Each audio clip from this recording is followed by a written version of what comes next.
আরে শহীদ ভাই, আপনি এখানে? একটু মন খারাপ অবশ্যই, মানে পরিস্থিতি নাই। কেন ভাই, কি এমন সমস্যা?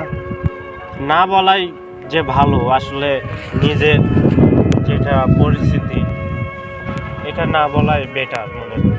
আরে না ভাই, একটু বলেন, শেয়ার করেন, মনটা একটু হালকা হবে। তাহলে শুনবা? হ্যাঁ শুনবো, বলেন। শোনো তাহলে, হ্যাঁ। যে আসলে ছেলেরা হচ্ছে কত বোকা। যেমন? যেমন হচ্ছে 500 টাকার বিনিময়ে যে একটা দেও পাবে, কিন্তু তারপরও একটা ছেলে যে একটা মেয়ের সঙ্গে যখন রিলেশনে করে তখন যে সব কাজ মানে ভালো লাগে না। যেমন ওই মেয়েকে সময় দিতে ইচ্ছে হয়, ওই মেয়েকেই মানে সব সময় পরিস্থিতিতে, যে কোনো পরিস্থিতি, যে আসলে কাজ কাম ভালো লাগে না। মেয়ে যদি বলে আসো, তাকে ভালোবাসি, তাকে একটু সময় দেওয়া লাগবে, নিজেকে একটু ভালো লাগবে, ওরও একটু ভালো লাগবে। হ্যাঁ, তা তো অবশ্যই। কিন্তু এখন পরিস্থিতি দাঁড়াইছে যে আমরা আসলে দুজনকে খুব ভালোবাসি। আমাদের রিলেশনশিপটা হচ্ছে প্রায় 1.5 বছর ধরে, মানে আমরা যে রিলেশন করছি। 1.5 বছর? হ্যাঁ, 1.5 বছর। লং টাইম তো। তারপর হ্যাঁ। কি হলো হঠাৎ করে 1.5 বছর রিলেশনে? এখন হচ্ছে যে হঠাৎ যে আজকে বলল যে আমার নাকি বিয়ে। কি? ও বলছে আমার বিয়ে আজকে। বিয়ে? হ্যাঁ। এখন এই সিচুয়েশনে, মানে এই পরিস্থিতিতে আমার কি করা উচিত আমি কিছুই বুঝতেছি না। তো এই জন্য মানে কয়েকদিন ধরে আমার একটু মন খারাপ ছিল। আজকে শোনার পর থেকে আর একটু মানে বাড়ে গেছে যে কাকে কি বলবো, কোথায় যাব, কোথায় গেলে ভালো লাগবে, বা কিছু খাইলে একটু যদি ভালো লাগে। যে এই দেখেন সিগারেট, শুধুমাত্র এটাই আমার জন্য বেটার এখন। তাই বলে ভাই সিগারেট খাইতে হবে একটা মেয়ের জন্য? এটা আমি মানতে পারতেছি না। ধর, এটা একটা কোনো একটা কাজ। ফেলে দিয়েন না, যে দেন আমি খাই। না না না, একটা মেয়ের জন্য যে এভাবে সিগারেট খাইতে হবে, নিজের যে জীবনের হচ্ছে না যে নষ্ট করা হবে, তার কোনো মানেই হয় না। কিন্তু কি করব বলেন, যে হচ্ছে আমি খুব ভালোবাসি তাকে। ও যদি আমাকে বলতো যে আমার বিয়ে করো বা আমাকে নিয়ে যাও, অবশ্যই কিন্তু নিয়ে আসতাম।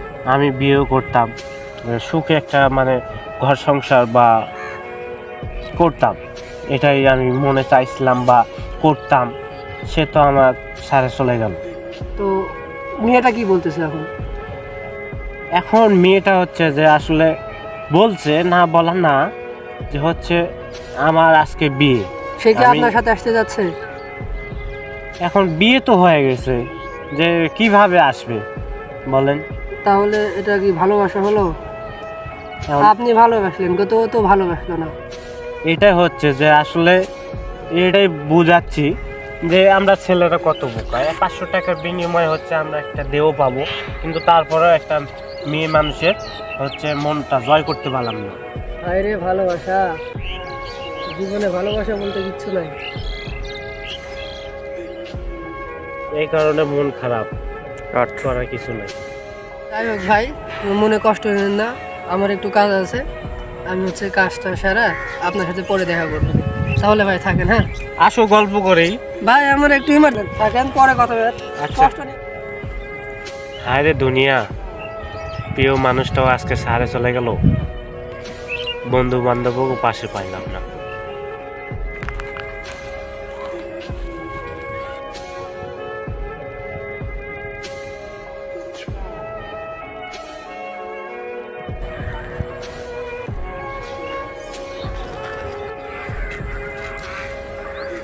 আরে ভাই, কি অবস্থা?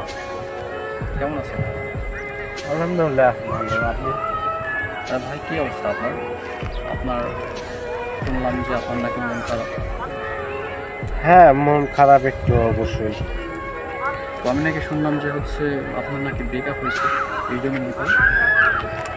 হ্যাঁ হ্যাঁ, মন খারাপ যে আসলে ব্রেকআপ হয়ে গেছে আজকে। যে করা কিছু নাই, যে এখন মেয়েরা আসলে আসলে কথা কি জানেন, এই ইট পাথরের দুনিয়াতে আপনাকে কেউ ভালোবাসবে না, এটা হচ্ছে বাস্তবতা। আর আমরা যাদেরকে ভালোবাসি, ভালোবাসা বলতে আমরা কী বুঝি? এখনকার বর্তমানে যে ভালোবাসা, এটা বলতে বোঝাই একদিন হচ্ছে ফুচকা খাওয়াতে নিয়ে যাওয়া, ঠিক আছে, পার্কে নিয়ে যাওয়া, এটা হচ্ছে ভালোবাসা মেয়েদের কাছে, ঠিক না? হ্যাঁ ঠিক। তো আমরা ভালো যদি বাসি তাহলে আমাদের বাবা মাকে ভালো। দিন শেষে যদি আমার বাবা মা কষ্ট দেয়, সকালবেলা কিন্তু আমার বাবা মাই আমাকে বুকে টেনে নেবে, বুঝছেন? তো আমরা যদি ভালোবাসি তাহলে আমাদের বাবা মাকে ভালোবাসি, এটি কিন্তু বাস্তব একটা কথা। তাকে আমি যে বরাবরই খুব ভালোবাসি, যে হঠাৎ করে যে ব্রেকআপ করে দিবে এটা আমি কোনোদিনও মানতে পারবো না। তাকে আমি ভালোবাসি, এটা জানি না সে আমাকে কি ইউজ করার জন্য ভালোবাসে কিংবা শুধু বা ব্যবহার করার জন্য ভালোবাসে, এটা আমি জানি না। ঠিক আছে, আপনার ভালোবাসা আমি সম্মান করতেছি, কারণ আজকে অনেক যতগুলো ছেলে আছে তারা কিন্তু ভালোবাসা শুধু স্বার্থের জন্য। অনেক ছেলে আছে যে যারা ভালোবাসা শুধু দেহের জন্য, কিন্তু আপনার ভালোবাসাকে আমি সম্মান করি। কিন্তু এই ভালোবাসাটা ছিল আপনার একতরফা, ঠিক আছে? আপনার সাথে শুধু অভিনয় করছে, আপনাকে মন থেকে ভালোবাসে। যদি আপনাকে মন থেকে ভালোবাসতো তাহলে সে আপনার কথায় চলে আসতো, ঠিক আছে? হ্যাঁ, এটা অবশ্য ঠিক, যে ঠিক বলবো না, এটা অবশ্যই ঠিক। তার কারণ আমি হচ্ছি একটা